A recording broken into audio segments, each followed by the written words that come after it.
Amém. Glória a Deus. Tudo bem com vocês? Passaram uma semana boa? Semana acabou ontem, né? Tá começando hoje de novo, não é isso? Amém.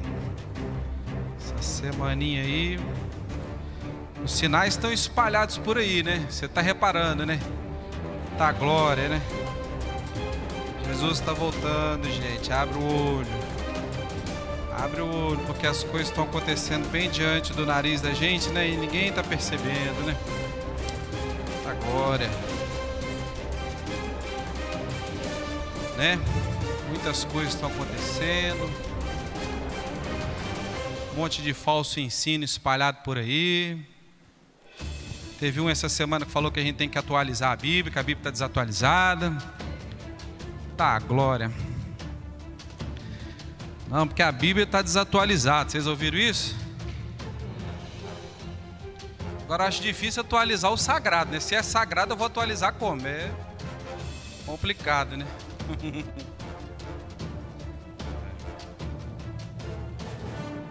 E a Bíblia falou, teve um pastor do meio evangélico aí que falou que a Bíblia está atualizada. Precisa atualizar, tem uns textos fora de contexto aí que precisa... Aí, misericórdia. Que a Bíblia não possui verdade absoluta. Como não possui verdade absoluta? Para mim o caminho é Jesus, é o caminho, a verdade, a vida. Não é verdade absoluta? Tem outro caminho? Deus para mim é amor, tem outro? É o contrário? Aleluia, Jesus amado. De repente ele não conhece a verdade ainda, né? Precisa ser liberto. Às vezes ele precisa se converter de fato, né? Mas a Bíblia diz, né, que no final dos tempos, né, se levantia, as pessoas não iam conseguir ouvir a sã doutrina, né? Eles iam procurar mestres, né, doutores para ensinar aquilo conforme, né, que eles gostariam de ouvir.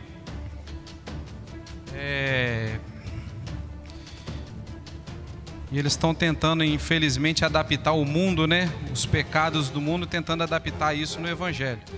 Mas eles esquecem que é o contrário, né? É o Evangelho que muda a pessoa, né? E não a gente que tem que se adaptar ao Evangelho, tem que se adaptar ao mundo e aos pecados do mundo, né? Misericórdia, falou um monte de heresia aí, né? Diz que a palavra tem textos mortos, né? Como um texto morto? Se a palavra de Deus é viva e eficaz, né? Consegue, né, separar a alma do espírito, né? O corpo. Gente, infelizmente, né, eles estão tentando incluir, né, aceitar as coisas. A desculpa é que o mundo mudou. O mundo mudou, mas a palavra é a mesma, permanece. Não muda e não vai mudar, né? Porque Paulo chegou a citar que Paulo é machista. Porque Paulo é machista. Paulo disse que que o homem tem que ser o cabeça da mulher. Isso é machismo, os tempos modernos são outros. Só que é o contrário de machismo, quando Paulo diz que o homem é o cabeça da mulher e a mulher para se sujeitar ao homem. Ao mesmo tempo, Paulo está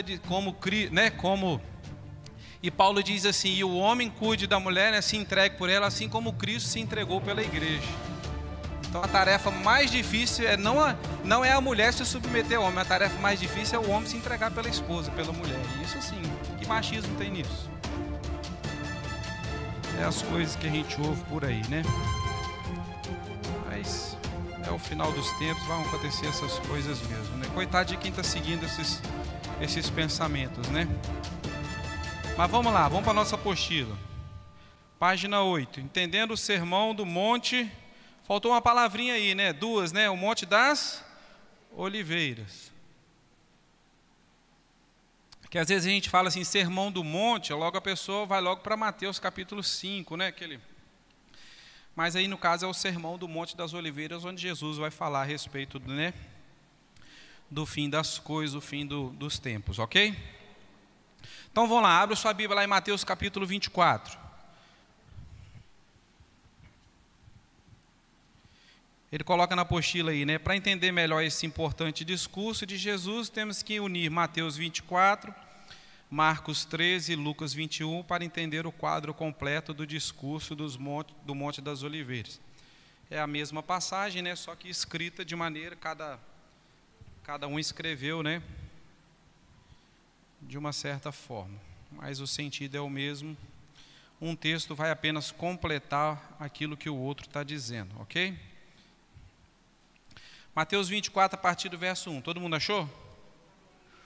Amém. E quando Jesus ia saindo do templo, aproximaram-se dele os seus discípulos para lhe mostrarem a estrutura do templo.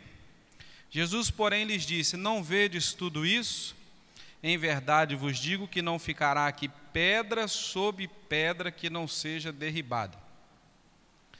E estando assentado nos montes das oliveiras, chegaram-se a ele os seus discípulos em particular, dizendo: dize-nos quando serão essas coisas e que sinal haverá da sua vinda e do fim do mundo. Então presta atenção, Mateus 24, verso 3, os discípulos fizeram 3 perguntas para Jesus. Mateus 24, 3, né? Eles perguntaram para Jesus assim: dize-nos quando serão essas coisas, né? E que sinal haverá da sua vinda e do fim do mundo. 3 perguntas para a gente entender a respeito, né, da sequência das coisas escatológicas. Então, lá na apostila, primeira pergunta: quando sucederão estas coisas, né? Jesus já tinha acabado de falar a respeito da destruição do templo, que o templo iria ser destruído. Então vamos lá, quando sucederão essas coisas? A destruição do templo em Jerusalém. Vamos lá para a resposta. Lucas 21, de 20 a 24. Lembrando que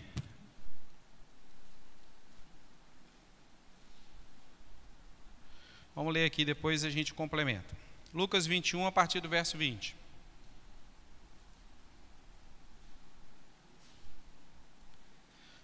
Mas quando virdes Jerusalém cercada de exércitos, sabei que então é chegada a hora da desolação. Então os que estiverem na Judéia, que fujam para os montes, e os que estiverem no meio da cidade, que saiam, e os que estiverem nos campos, que não entrem nela, porque dias de vingança são estes, ou dias de juízo, como alguma tradução, para que se cumpram todas as coisas que estão escritas. Mas ai das grávidas, das que criarem naqueles dias, porque haverá grande aflição na terra e ira sobre este povo. E cairão a fio de espada, e para todas as nações serão levados cativos, e Jerusalém será pisada pelos gentios, até que o tempo dos gentios se cumpra ou se completem. Foi profetizado em Daniel, né, um juízo por se negar a Israel, por negar Jesus, que foi cumprido do ano 70. Que juízo é esse? No ano 70, o exército romano invadiu, né, Jerusalém e destruiu o templo, aquilo que Jesus havia profetizado, ok? No ano 70 depois de Cristo. Destruíram a cidade, destruíram o templo. Os judeus foram espalhados por todo mundo, para todo lado, conforme vem falando aqui no verso 23, né? No verso 24, e caíram a fio de espada, e para todas as nações serão levados cativos, e Jerusalém será pisada pelos gentios, até que o tempo dos gentios se complete. Então foi o imperador romano, você conhece a história, Tito, né? Que é Tito Flávio César Vespasiano Augusto, um nome chique para você botar no seu filho. Que houve a primeira revolta dos judeus, que foi lá no ano entre 66 e 70 depois de Cristo. Houve a primeira revolta dos judeus, e os judeus, o exército romano, Roma destruiu Jerusalém, né? Os judeus foram espalhados, né? O verso 24, aí caíram a fio de espada, serão levados cativos. Os judeus foram espalhados por todo o mundo, né? Os judeus tinham muito orgulho daquele templo, né? O templo de Salomão. Ali no caso era o templo de Herodes, ok? O primeiro templo o templo primeiro foi construído por Salomão, sim ou não? Sim, né?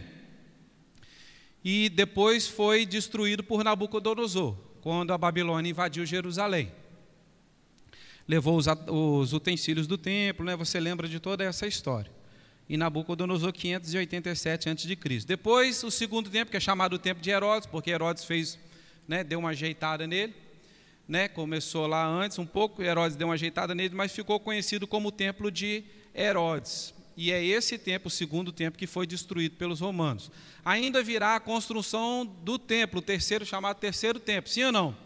que a Bíblia fala que essas coisas vão acontecer e que no próprio templo lá o anticristo vai se assentar e querer ser chamado como Deus, tudo isso no período da tribulação.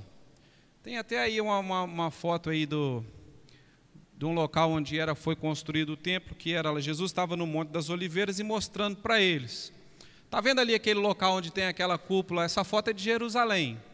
Está vendo lá aquele local onde tem aquela cúpula redonda ali, amarelinha, que ela é de ouro? Ali é onde ali é onde se acredita que era onde foi construído o templo de Salomão, ok? Então há uma disputa muito grande por esse local aí lá em Jerusalém, né? A esplanada chamada esplanada das mesquitas, ok?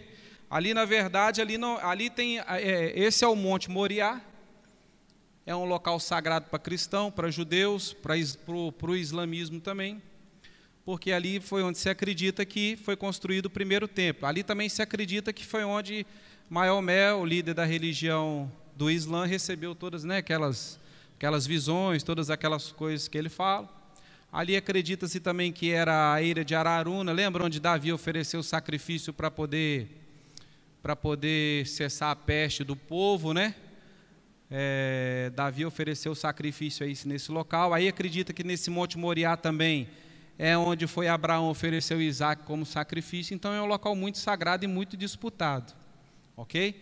Jerusalém, o Estado de Israel foi recriado, mas Jerusalém, essa parte aí específica, aqui atrás é o Monte das Oliveiras, essa parte específica não é controlada por Israel, é controlada por uma autoridade chamada Waquifa, que é da Jordânia, ok? Essa parte de Israel, a Israel velha, onde era a construção do templo, não é dominado por Israel, é um grupo de fora de um país chamado Jordânia, ok?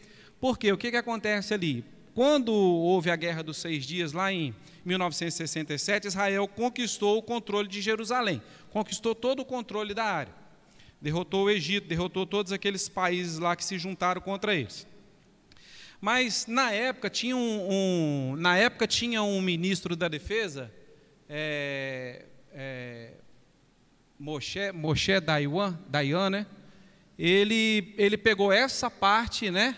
E ele deixou ao controle externo. Para quê?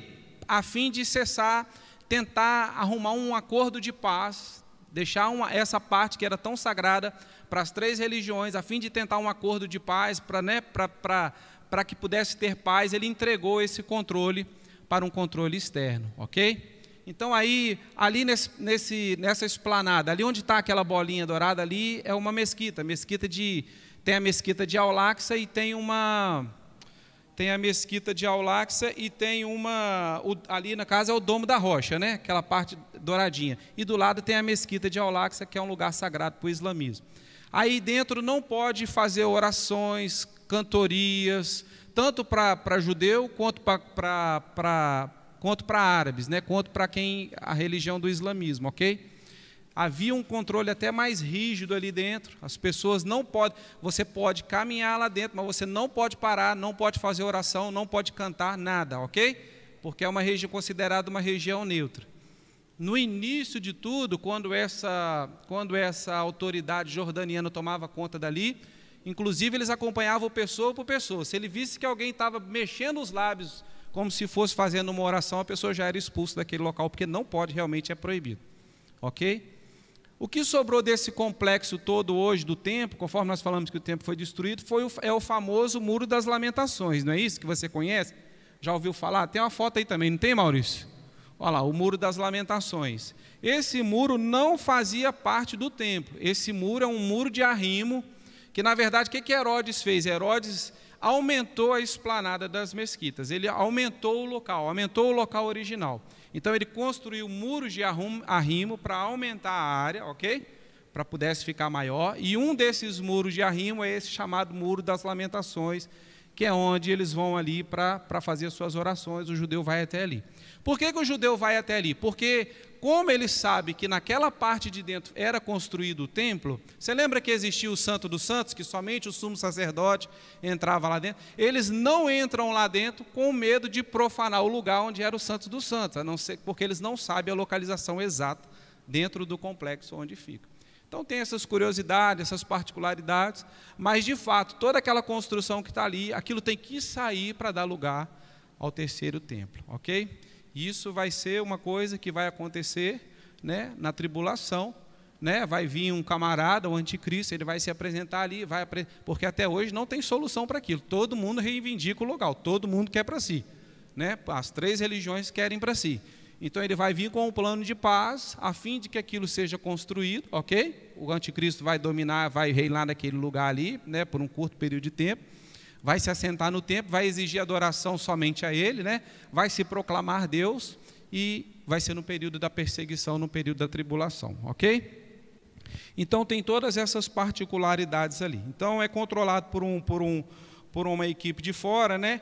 Israel é responsável pela segurança do perímetro externo dos muros, ok?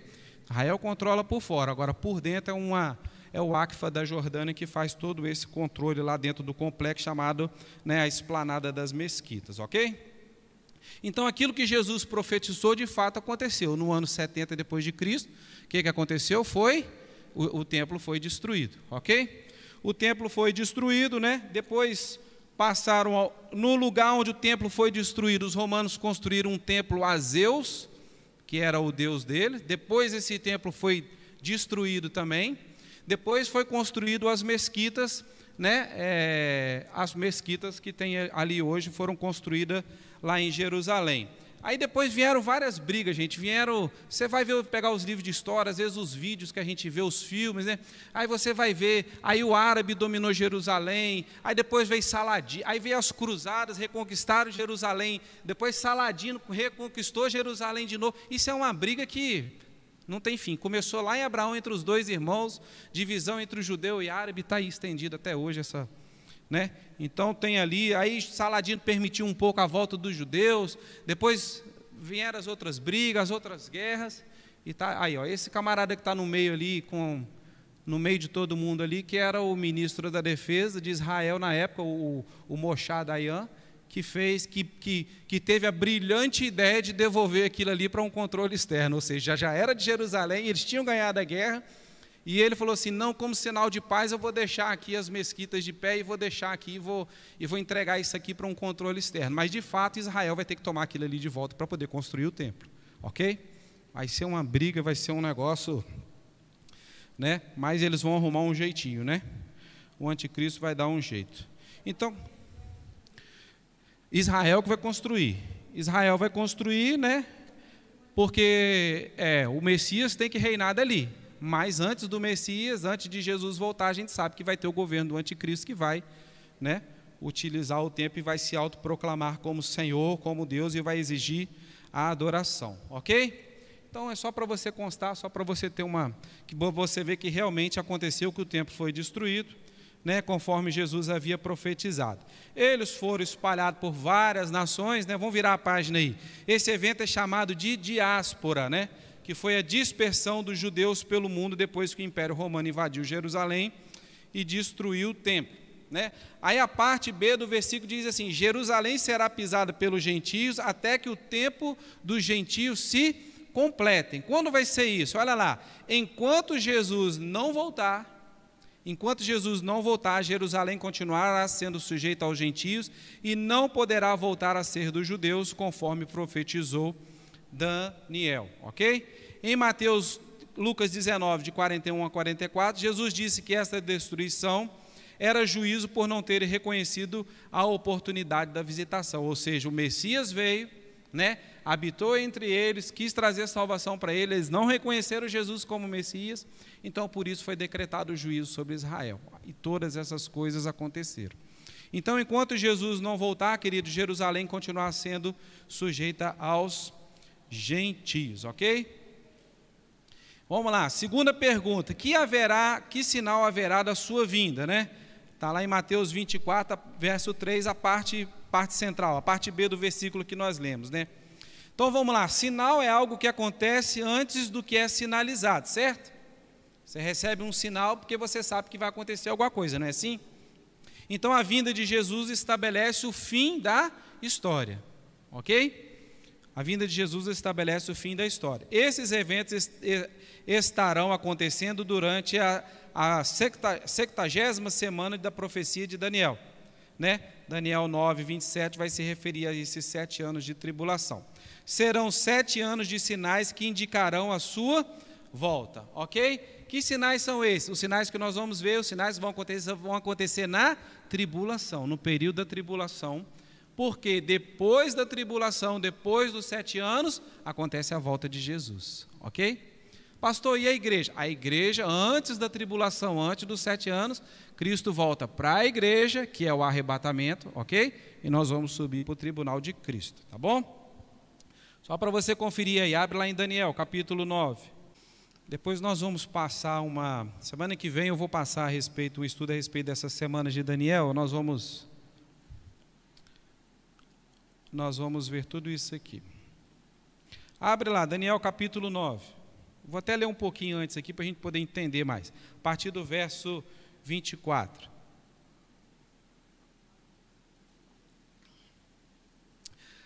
Deixa eu só fazer um comentário aqui. Abre Daniel capítulo 9 aí, no partir do verso 1.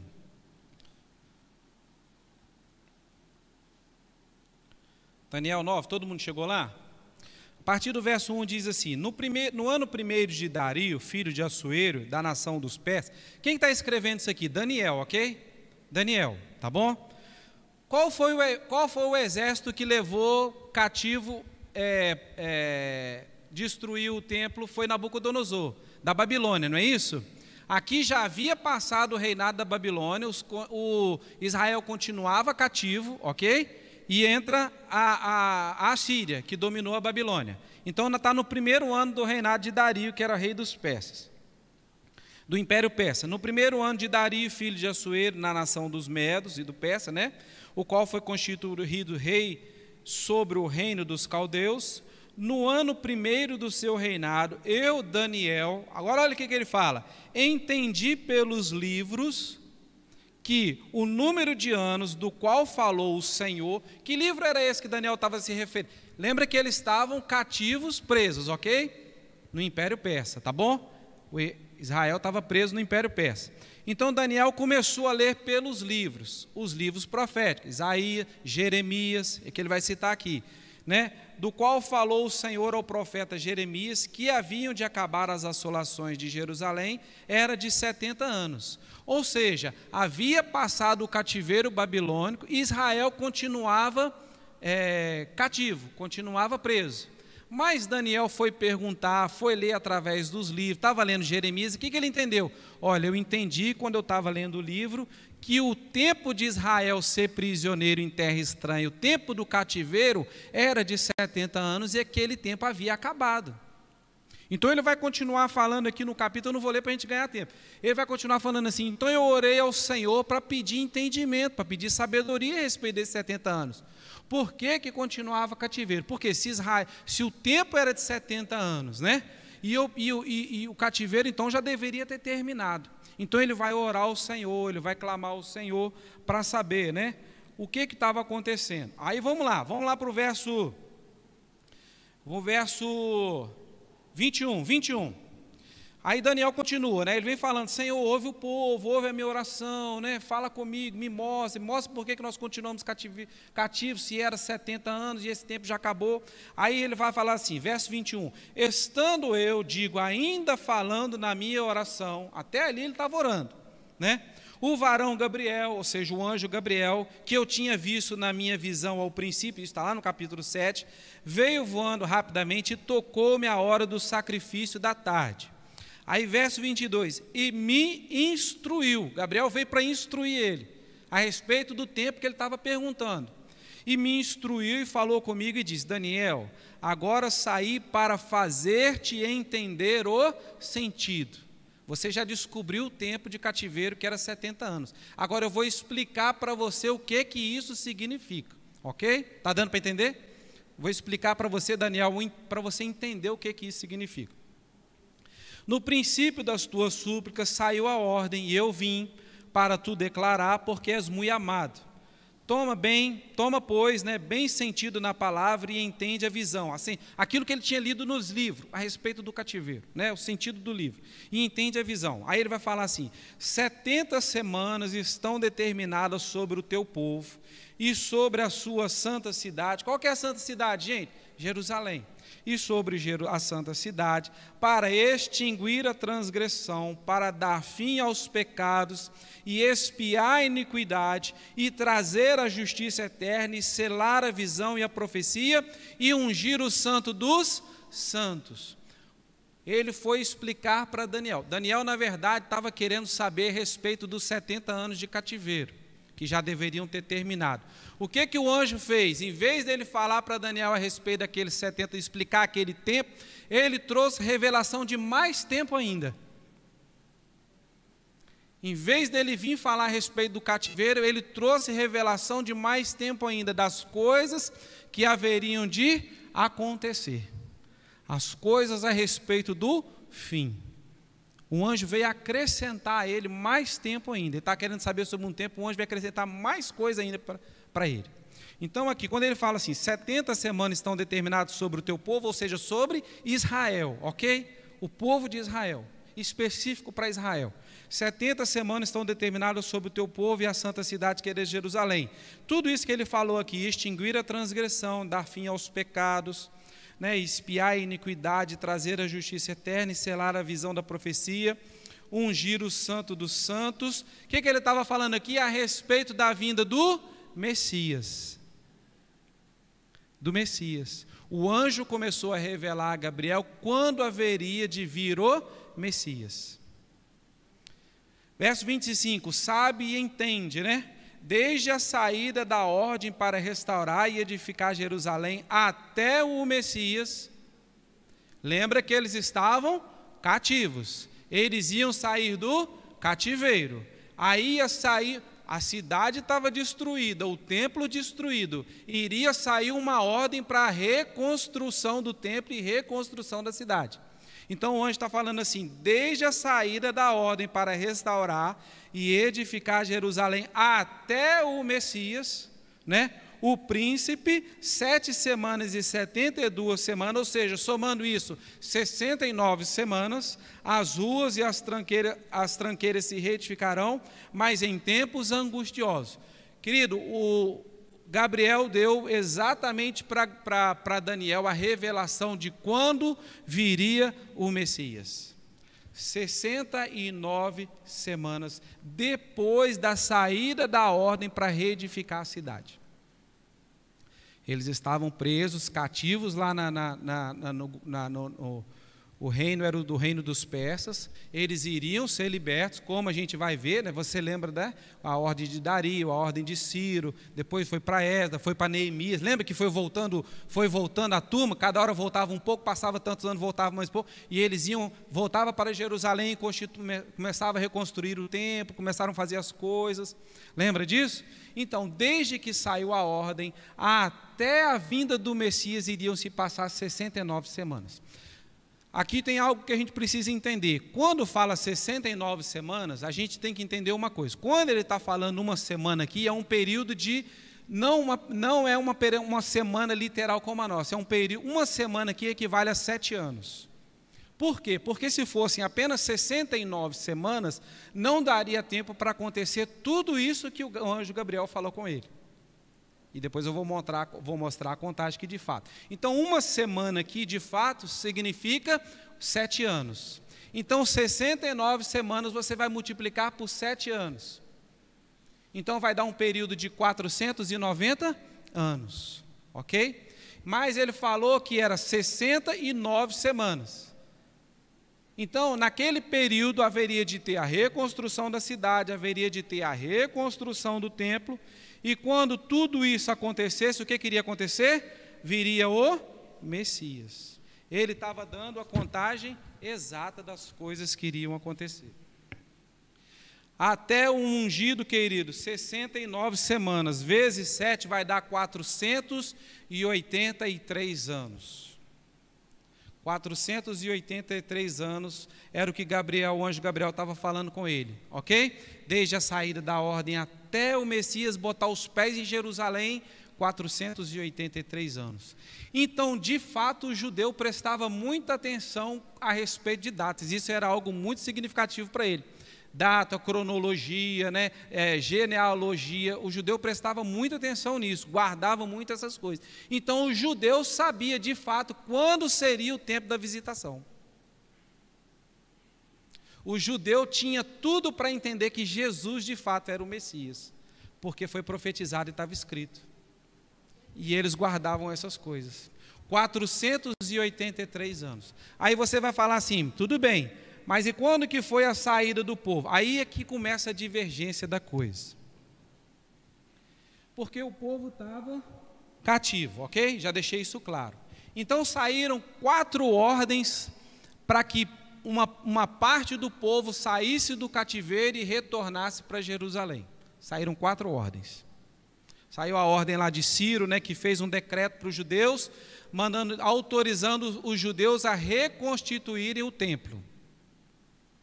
Depois Dario liberou mais uma ordem, Dario, outro rei persa, Dario também liberou uma ordem, liberou mais um grupo de pessoas que fossem para Jerusalém, retornassem a Jerusalém, mas ele não escreveu nada de novo, ele apenas reafirmou a ordem que Ciro havia dado antes, que eles poderiam continuar, que aquele segundo povo que estava saindo do cativeiro, indo para Jerusalém, esse segundo povo iria continuar todo o trabalho que já havia se iniciado, não escreveu nada de novo. Aí nós temos agora, quando foi o rei Artaxerxes, em 458 anos de Cristo, nós vamos conferir isso lá em Esdras, o decreto de Artaxerxes para Esdras, lá em Esdras capítulo 4, capítulo 7, depois você vai ler. Ele deu foi quando ele passa a ordem para que aquele grupo, aquele terceiro grupo voltasse para Jerusalém, e aquele grupo, aí de fato ele cita a questão da cidade, porque não era reconstituir o templo, era reconstruir a cidade. Não foi isso que nós lemos em Daniel? Desde a saída da ordem para reedificar Jerusalém. Até então haviam saído 2 grupos para reedificar o templo. Não foi dada autorização a eles para reedificar a cidade. Nem os muros, nem nada. Lembra disso? A 4ª ordem foi que também Artaxerxes deu para Neemias, né, passaram acho que 60 anos depois, para Neemias voltar e reconstituir a cidade. Como? Ele fala, você vai reconstituir, você vai colocar autoridades lá na cidade, pessoas que vão exercer cargo de autoridade, pessoas que vão julgar o povo. Ou seja, estava dando uma ordem clara de se reconstituir a Jerusalém no sentido de oficialmente, de colocar oficiais, de colocar governo, de colocar autoridades lá. Então a divergência que tem é apenas essa, é de quando saiu a ordem até o ano que iria aparecer o Messias. Aí nós temos 2 contagens, a contagem mais aceita pelos teólogos, que eles mais vejam, é quando eles veem essa última ordem, essa 4ª ordem que foi dada a Neemias, que Neemias retornou com aquele grupo, né? Está lá em Neemias a partir do capítulo 2.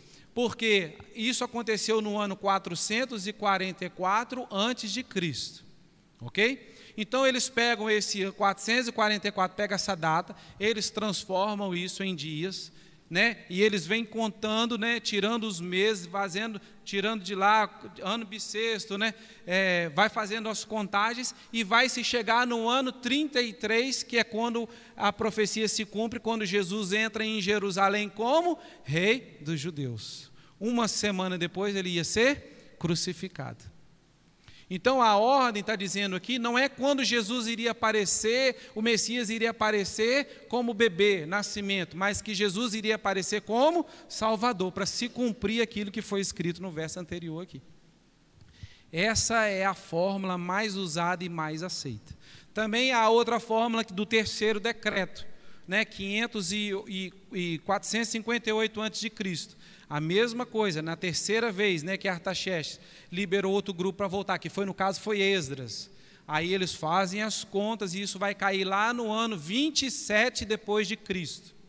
Aí você vai falar assim, pastor, mas Jesus iniciou o ministério dele com 30 anos de idade, que a Bíblia fala, por volta dos 30 anos de idade.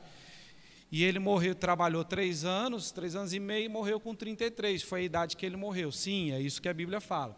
Agora, deixa eu te falar uma coisa aqui que talvez a gente precise entender.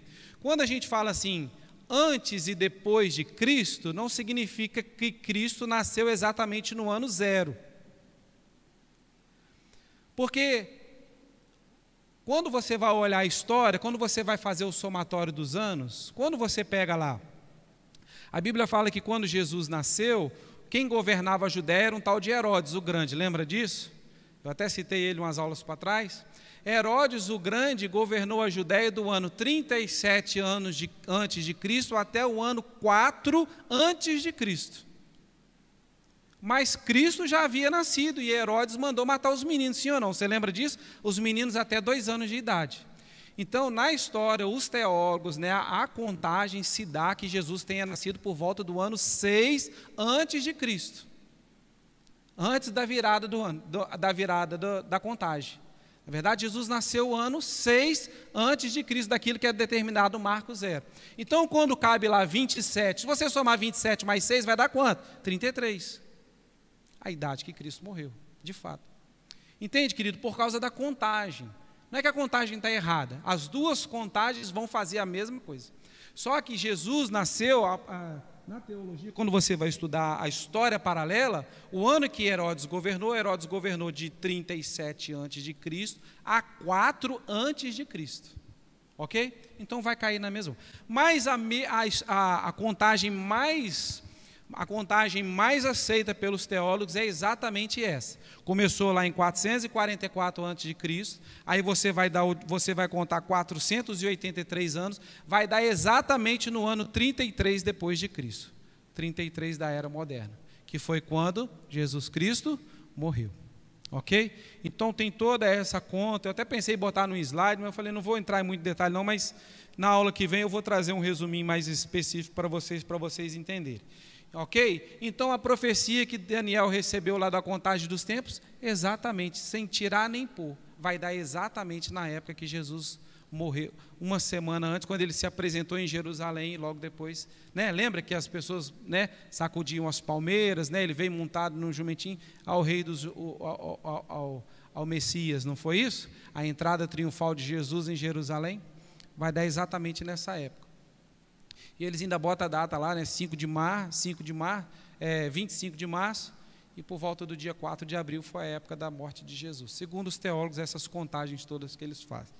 Ok? Mas de fato o decreto foi do rei Artaxerxes, o povo foi liberado para retornar a Jerusalém, e exatamente 483 anos depois, a profecia se cumpriu a respeito da volta de Jesus. Só que olha que há uma coisa aqui. 483 anos até a vinda do Messias. Mas a profecia total, ela se cumpre com 490 anos. Ok? Então o que falta? Falta uma semana. Eu falei para você que uma semana é equivalente a 7 anos, não é isso? Então faltam 7 anos para serem cumpridos, para que toda a profecia se cumpra. Qual profecia? 70 semanas, olha o verso 24, estão determinadas sobre o teu povo, sobre a tua santa cidade, para extinguir a transgressão, dar fim aos pecados, expiar a iniquidade, trazer a justiça eterna, selar a visão da profecia e ungir o santo dos santos. Isso tudo vai se cumprir quando se completar 70 semanas. Mas 69 semanas era até a vinda do Messias. Isso já se cumpriu. O Messias já veio. Na nossa contagem, então, de 69 para 70, falta uma semana, falta um período de 7 anos. Que período vai ser esse? A tribulação. Ok? Esse é o período que está faltando para se cumprir tudo isso que veio falando aqui no verso 24. Agora entenda, querido, nós entendemos assim, são 70 semanas determinadas sobre o teu povo, sobre a santa cidade, para extinguir a transgressão, dar fim aos pecados, expiar a iniquidade, trazer a justiça eterna, selar a visão e a profecia e ungir o santo dos santos. Quando as 70 semanas se cumprirem, ou seja, a semana que falta se cumprir, Jesus vem. A profecia é cumprida. Entende? As 69 semanas foram cair exatamente lá em Jesus, na época da sua morte, ok? e falta uma semana para ser cumprida, que é a semana que nós acreditamos, que antecede a volta de Jesus, que é que ele está falando que vai ter os sinais, vão ter os sinais antes da minha vinda, vão acontecer determinadas coisas e logo depois vem o fim. Ok? Então fica faltando uma semana, que é o que a gente acredita que é o período da tribulação, que são as coisas que vão acontecer. Tá bom? Então a terceira pergunta foi assim: qual será o sinal da consumação do século? Ou seja, o sinal do fim do mundo. Vamos lá ver a resposta. Mateus capítulo 24. 69 semanas, querido, foram de fato quando Jesus pisou em Jerusalém e depois foi crucificado. Aliás, faltou eu ler a parte da tribulação aqui, né? Mateus 24, vamos lá.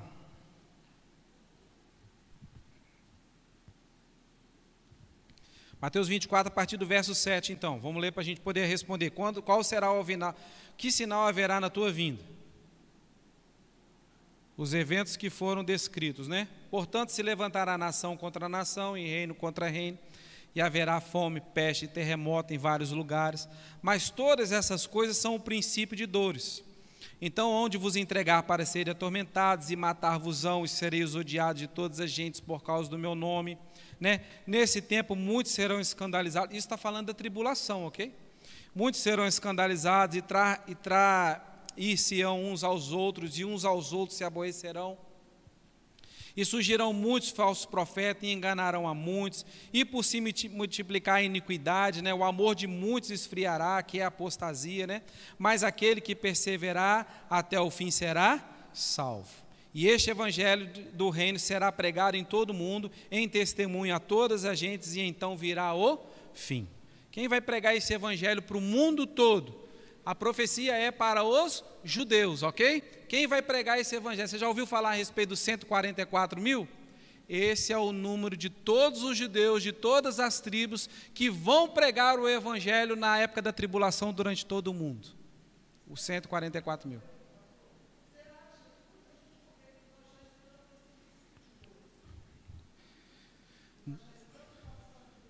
Nós ainda não entramos na tribulação, nós ainda não entramos. Eu vou explicar, vou passar para vou começar. Tá bom? Aí vamos lá, a partir do verso 15, vamos continuar vendo os sinais. Quando, pois, vides a abominação da desolação, do qual falou o profeta, do profeta Daniel, está no lugar santo. Quem lê, entenda. Desolação aqui, no caso, ele está falando do anticristo, ok? Então, os que estiverem na Judéia, que fujam para os montes, os que estiverem no telhado, que não desça a tirar alguma coisa da sua casa, quem estiver no campo não volte atrás para buscar as suas vestes, né? Mas ai da grávida, das que amamentaram naqueles dias, e orai para que a vossa fuga não aconteça no inverno, né? Nem no sábado. Tudo isso é fugir do anticristo, porque haverá então grande aflição, como nunca houve desde o princípio do mundo até agora, nem tão pouco haverá, né? E se naqueles dias não fossem abreviados, nenhuma carne se salvaria, mas por causa dos escolhidos, então serão abreviados aqueles dias. Né? Então, se alguém vos disser, eis o Cristo está aqui, eis está lá, não lhes dei crédito, porque surgirão falsos cristos e falsos profetas, e farão tão grandes sinais e prodígios, que, se possível, enganarão até os escolhidos. E eis que vos tenho predito, né? Portanto, se vos disserem, eis que está no deserto, não saia, não saiais, ou eis que está no interior da casa, não acrediteis, né? Porque assim como o relâmpago sai do oriente e se mostra no ocidente, assim também será a vinda do Filho do Homem, pois onde estiver o cadáver, ali se ajuntarão as águias, e logo depois das aflições daqueles dias, o sol se escurecerá, a lua não dará luz, e as estrelas cairão do céu, e as potências do céu serão abaladas. Isso tudo vai acontecer durante o período da tribulação, da perseguição, ok? E então aparecerá no céu o sinal do Filho do Homem, e todas as tribos da terra se lamentarão e verão o Filho do Homem vindo sobre as nuvens do céu com grande poder e glória. E ele enviará os seus anjos com rijo clamor de trombeta, os quais ajuntarão os escolhidos desde os quatro ventos de uma a outra extremidade dos céus. Esses são os sinais que antecedem a volta de Jesus. É a resposta que Jesus está dando para a segunda pergunta dos discípulos lá em Mateus 24. essas coisas, esse tipo de perseguição, o firmamento sendo abalado, né? A perseguição, o engano, espíritos enganadores, tudo isso vai acontecer na tribulação, na grande tribulação. Ok? A gente ainda não está vivendo, a gente ainda não começou nem cheiro do que vai acontecer, do período que vai acontecer, o período ruim que vai acontecer aqui durante a perseguição. Nós não fazemos nem ideia, porque Jesus mesmo disse, né? Como nunca houve desde o princípio do mundo até agora, nem tampouco jamais haverá. Ou seja, vai ser algo terrível. Ok? Então vamos lá, qual será o sinal da consumação dos séculos, o fim do mundo? Aí vamos lá, Mateus 24, 32. Mateus 24, 32. Aprendeis, pois, esta parábola da figueira. Quando já os seus ramos estiverem tenros e brotam folhas, sabeis que está próximo o verão. Igualmente, quando virdes todas essas coisas, sabem que está bem próximo às portas. Né? E em verdade vos digo que não passará essa geração sem que todas essas coisas aconteçam. O céu e a terra passarão, mas as minhas palavras não hão de passar. Porém, daquele dia... Aí aqui entra aquela outra questão que nós já explicamos, né? Jesus acabou de dar todos os sinais da sua vinda. Não foi isso? Perseguição, o céu sendo abalado, tudo aquilo Jesus falou. Isso vai acontecer antes da minha volta. Ok? Aí ele vai falar assim, antes da consumação, né? Antes do final do tempo, o que vai acontecer? Porém, daquele dia e hora ninguém sabe, né? Nem os anjos do céu, nem o Filho, mas unicamente o Pai. E como foi nos dias de Noé, assim também será a vinda do Filho do Homem. Porquanto, assim como nos dias anteriores ao dilúvio comiam, bebiam, casavam-se, davam-se em casamento, até o dia que Noé entrou na arca. Ou seja, vivendo uma vida cotidiana, né? Não ligando para Deus, não se importando com Deus. Verso 39, até que não perceberam, até que veio o dilúvio e levou a todos, assim também será a vinda do Filho do Homem. Ô gente, se Jesus acabou de descrever todos os eventos que iam acontecer antes da vinda dele, ok? Grande tribulação, aquilo tudo que eu li ali nos versos anteriores, e agora ele vem falando assim, né? Como ninguém percebeu até que veio o dilúvio e levou a todos eles. Ou seja, aqui ele está falando de uma outra vinda, está falando a respeito do arrebatamento, ok? Vão estar dois no campo, né? Um será levado, o outro será deixado, estando duas moedas no moinho, né? Moendo no moinho, uma será levada e a outra será deixada. Vigiais, porque não sabeis a hora que há de vir o vosso Senhor. Mas considerai isso, se o pai de família soubesse que vigília da noite haveria de vir a ladrão, vigiaria e não deixaria que fosse arrombada a sua casa. Por isso, estai vós apercebidos também, porque o Filho do Homem há de vir a hora em que não pensais. É exatamente do jeito que está acontecendo nos dias de hoje, como nos dias da vida de Noé. O pecado se multiplicou, a iniquidade se multiplicou, as pessoas comiam, bebiam, davam-se em casamento, viviam sua vida cotidiana, né, sem se importar com Deus, sem se preocupar com nada. O que aconteceu? Veio o dilúvio. Assim será a vinda do Filho do Homem. Onde tiver dois, um vai ser levado, o outro deixado, ou seja, a respeito algo secreto que é o arrebatamento. Na tribulação vão acontecer todos aqueles sinais que eu falei, inclusive os firmamentos, né, do céu sendo abalados, né, e aí sim, acabando o período da tribulação, temos a segunda volta de Jesus, ok? Jesus estava dizendo que quando a figueira, né, figueira é representação de Israel, estivesse dando folhas, né, se organizando e preparando para dar frutos, né, aqui se refere à restauração do Estado de Israel que aconteceu em 1948. Lembra que foi profetizado, que aconteceu depois que Israel foi, né, invadida e destruída do ano 70, nós lemos lá a respeito da diáspora, os judeus foram espalhados. Retornaram quando para Israel? Em 1948, ok? Eles ainda não têm o controle de lá, Israel ainda pertence a uma parte aos gentios. Lembra que eu falei isso, que eu expliquei? Ok? Ainda não há o controle, mas Israel simboliza a figueira, ou seja, quando a figueira começar a preparar para dar frutos, já preparou? Já completou agora 70 anos em 2018 que foi feito o Estado de Israel, já tem 70 anos. Olha a geração aí acontecendo. A Bíblia diz que acontecerá que essa geração não há de passar antes que todas essas coisas aconteçam. Então, querido, estamos de fato muito próximos da vinda do Senhor, ok? Temos que nos preparar.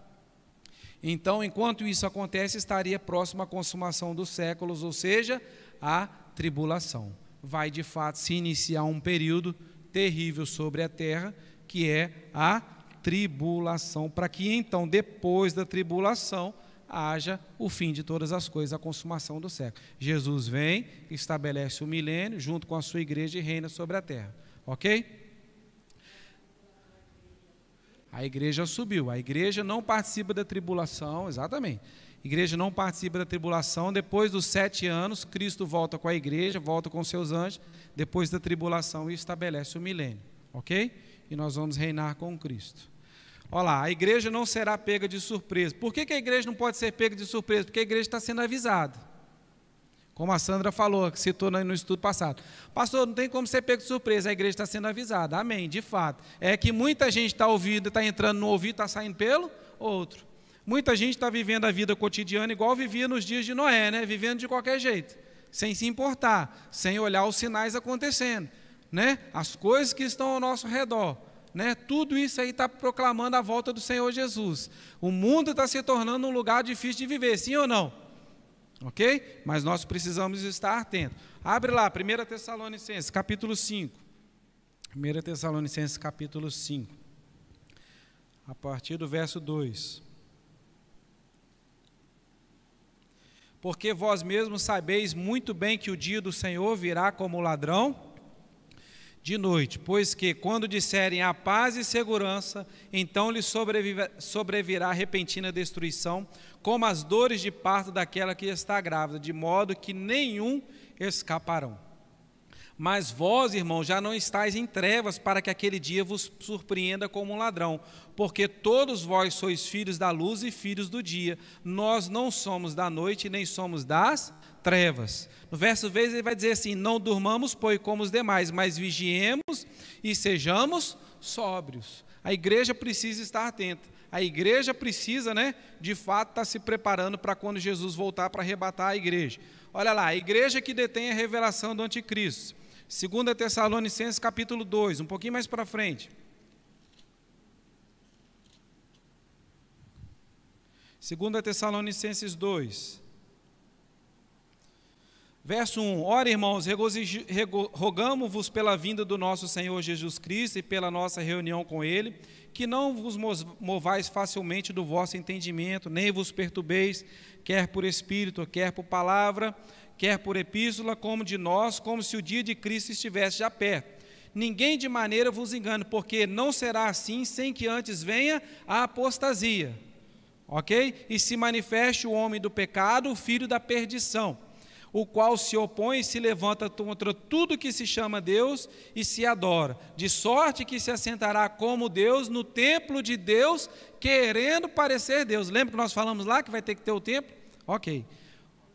O anticristo, a apostasia, Não vos lembrais de que estas coisas vos dizia quando ainda estava convosco, E agora vós sabeis o que o detém, para que o seu próprio tempo seja manifestado. Paulo está falando aqui, o que detém ele é a igreja, porque já o mistério da justiça opera, da injustiça opera. Somente há um agora que resiste, e até que do meio seja tirado.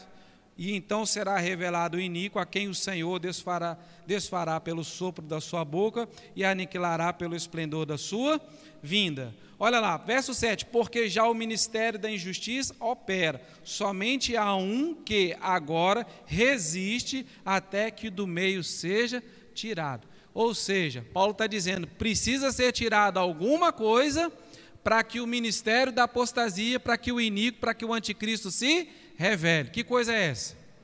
A igreja. Quando a igreja for retirada, quando a igreja for arrebatada, o anticristo se manifesta e inicia-se o período da tribulação. Ok? Acontecimentos anteriores ao dia do Senhor, que é a apostasia, que quer dizer separação, a deserção, se refere-se ao arrebatamento, e a revelação do homem da iniquidade, que é o anticristo. Versos 7 e 8 aí que nós lemos agora. Porque já o ministério da justiça opera, da injustiça opera, porque há um agora que resiste a que é do meio que seja tirado. E então um será Então será revelado o iníquo, a quem o Senhor desfará pelo sopro da sua boca e aniquilará pelo esplendor da sua vinda. Ele vai reinar por um curto período de tempo, ele vai fazer, vai se revelar, ele vai arrumar um período de 3 anos, aquela semana que falta, aqueles 7 anos que faltam, né? A gente sabe que vai se dividir em 2 períodos. Ele vai arrumar a paz com muitos, né? Não só com Israel, mas a Bíblia diz que com muitos ele fará aliança, com muitos países, ok? Ele fará aliança. Vai haver um período de paz durante 3 anos e meio. Os judeus de fato vão acreditar que aquele é o Messias que eles estavam esperando, mas depois de 3 anos e meio ele há de se revelar e há, como no versículo nós lemos aqui, ele vai querer se assentar no trono de Deus, no templo de Deus, querendo parecer Deus e exigindo adoração exclusiva. Os judeus vão ver que aquele era o falso Messias, né, que era o enganador, né? Eles vão entender que Jesus Cristo de fato era o Messias, e então começa a perseguição, começa 3 anos e meio de um período de perseguição. Nisso a igreja já foi retirada, ok?